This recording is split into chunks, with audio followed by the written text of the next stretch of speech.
रावण को शूर्पणखा का धिक्कार। रावण के मारीच के पास से लंका लौट आने के कुछ काल पश्चात ही शूर्पणखा उसके पास आ पहुंची।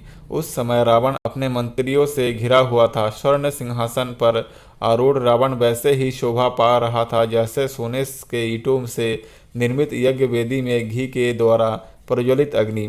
समर भूमि में साक्षात यमराज की भांति दिखाई पड़ने वाले रावण ने देवता गंधर्व आदि सभी को जीत लिया था। राजोचित लक्षणों से संपन्न रावण ने वैदुर्ण मणि तथा तपाए हुए सोने से निर्मित आभूषणों से अलंकृत हो रहा था। उसके अंगों पर विष्णु के चक्र तथा देवताओं के विविध आयुधों के अनेक प्रहार हुए थे, किंतु इन प्रहारों के बाद भी उसका कोई भी अंग खंडित नहीं हुआ था। वह रावण पर्वत शिखरों को तोड़कर फेंक देने वाला, देवताओं को रौंद डालने वाला, धर्म को जड़ से काट देने वाला, दूसरों की भार्याओं के सातित्व का नाश करने वाला, यज्ञों में विघ्न डालने वाला तथा दिव्यास्त्रों का प्रयोग करने वाला था। उसने समुद्रों तथा पर्वतों पर विजय प्राप्त किया था, नागराज वासुकी को परास्त किया था, तक्षक की प्रिय पत्नी का हरण किया था, कुबेर पर विजय प्राप्त कर उससे पुष्पक विमान छीना था। इंद्रादि समस्त देवता उससे भयभीत रहते थे।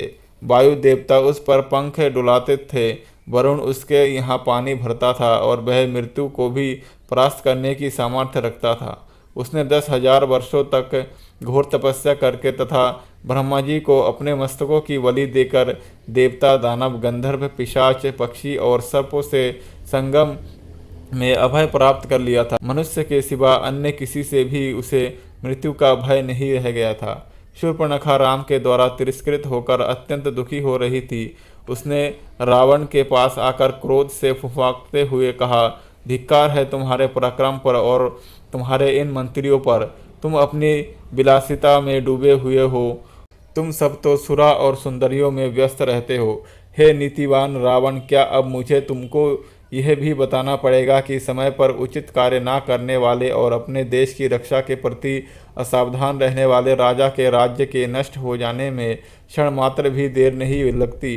तुम्हें ज्ञात होना चाहिए कि वृक्ष से गिरे हुए पत्ते और राज्य से च्युत राजा का कोई मूल्य नहीं होता। प्रजा उसी राजा की पूजा करती है जो स्थूल आंखों से सोता है किंतु नीति की आंखों से जागता है, जिसका क्रोध प्रलयंकार और प्रसन्नता सुखदायिनी है। जिस राजा के गुप्तचर सक्रिय और सतर्क नहीं रहते वह राज्य करने योग्य नहीं होता। तुम्हारे गुप्तचर तो मूर्ख, आरोग्य और आलसी है। तुम्हारी बुद्धि दूषित है और मंत्री भी सर्वथा अयोग्य है। उन्हें अभी तक यह पता नहीं कि उनके राजदंड कारण्य में कितनी भयंकर घटना घट चुकी है। मेरे वीर भ्राताओं, खरदूषण का 14 सहस्त्र राक्षसों सहित संहार हो चुका है। जो ऋषि मुनि कल तुम्हारे नाम से थर थर कांपते थे वे आज सिर उठाकर निर्भय हो घूम रहे हैं। तुम तो राम द्वारा किए गए भीषण हत्याकांड से अभी तक अपरिचित हो।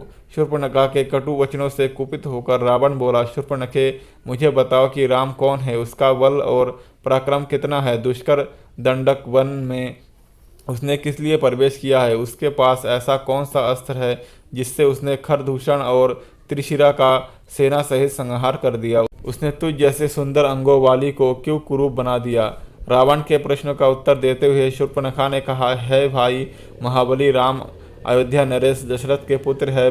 वे अत्यंत निपुण धनुर्धारी है। वे अकेले और पैदल थे तो भी उन्होंने मात्र 1.5 मुहूर्त में समस्त राक्षसों का संहार कर डाला। मैंने राम के बाणों की वर्षा से राक्षसों को मरते हुए तो देखा, किंतु यह नहीं देख पाए कि कब राम ने धनुष खींचा और कब बाण छोड़ा। स्त्री होने के कारण राम ने मेरा वध नहीं किया और केवल अपमानित करके छोड़ दिया। राम के समान ही पराक्रमी उसका भाई लक्ष्मण और अत्यंत सुंदरी उसकी पत्नी सीता भी उसके साथ है। इस भूतल पर मैंने आज तक सीता के समान रूपवती अन्य कोई स्त्री नहीं देखा। जब मैं सीता को तुम्हारी भार्या बनाने के लिए लाने के लिए उद्यत हुई तो लक्ष्मण ने मुझे कुरूप बना दिया। सीता तुम्हारी ही भार्या बनने योग्य है, अतः तुम उसे शीघ्र अतिशीघ्र हर लाओ। शूर्पणखा का कथन सुनने तथा अपने मंत्रियों से विचार विमर्श करने के पश्चात रावण ने सीता को हर लाने का निश्चय कर लिया। तत्काल उसने अपना रथ तैयार करवाया और उस पर सवार हो अपने मित्र मारीच के पास पहुंच गया। मारीच ने रावण का समुचित सत्कार करके पूछा, राजन, लंका में सब कुशल तो है ना? आप इतनी जल्दी पुनः कैसे लौट आए?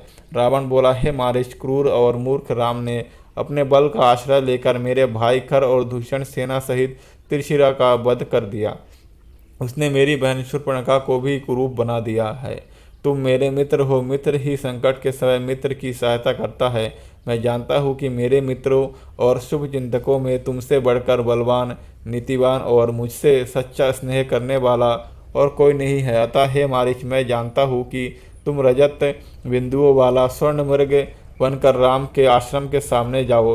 तुम्हें देखकर सीता अवश्य राम लक्ष्मण को तुम्हें पकड़ने के लिए भेजेगी। उन दोनों के चले जाने पर मैं अकेली सीता का अपहरण करके ले जाऊंगा। राम को सीता का वियोग असहनीय होगा और विरह के उस अवस्था में राम को मार डालना मेरे लिए कठिन नहीं होगा। रावण के वचन सुनकर मारीच बोला, हे लंकापति, जैसे कि मैं पहले भी कह चुका हूँ कि ऐसा करना तुम्हारे लिए उचित नहीं होगा। यह कार्य तुम्हारे जीवन के लिए काल बन जाएगा। आश्चर्य की बात है कि वेद शास्त्रों के ज्ञाता होते हुए भी तुम परस्त्री हरण जैसा भयंकर पाप करने जा रहे हो। तुम्हें ज्ञात होना चाहिए कि राम के क्रोध से तुम बच नहीं सकोगे। मारीच के इस उत्तर से क्रुद्ध होकर हाथ में खड्ग लेकर रावण बोला, मारीच, मैं तुझे अपना मित्र समझकर तेरे पास आया था। तेरा अनर्गल प्रलाप सुनने के लिए नहीं, तेरी कायरतापूर्ण युक्तियों को सुनकर मैं अपना विचार नहीं बदल सकता। सीता का हरण मैं अवश्य ही करूँगा और तू मेरे आज्ञा का पालन भी करेगा। यदि तू मेरी आज्ञा मानकर मेरे इस कार्य में सहायता नहीं करेगा तो राम लक्ष्मण से पहले मैं तेरा वध करूँगा। रावण के क्रोध से भयभीत होकर मारीच ने अपनी सहमति दे दी। उसकी सहमति से संपन्न प्रसन्न होकर रावण बोला, अब सिद्ध हो गया कि तू मेरा परम मित्र है। रावण उसे लेकर दंडक वन में पहुंचा। राम के आश्रम की खोज करने लगा। जब आश्रम मिल गया तो मारीच ने रावण के निर्देश अनुसार मृग का रूप धारण किया और आश्रम के निकट विचरण करने लगा। इस अद्भुत स्वर्णिम मृग की शोभा देखकर सीता आश्चर्यचकित रह गई और विस्मित होकर उसके पास पहुंची। मायावी मारीच ने अपनी मृग सुहल किड़ाव से सीता का मन मुग्ध कर लिया। दोस्तों, अगर वीडियो अच्छी लगी है तो वीडियो को लाइक और चैनल को सब्सक्राइब करें और ऐसे ही राम कथा सुनने के लिए हमारे चैनल पर जाएं। आपको क्रमबद्ध तरीके से राम कथा की वीडियो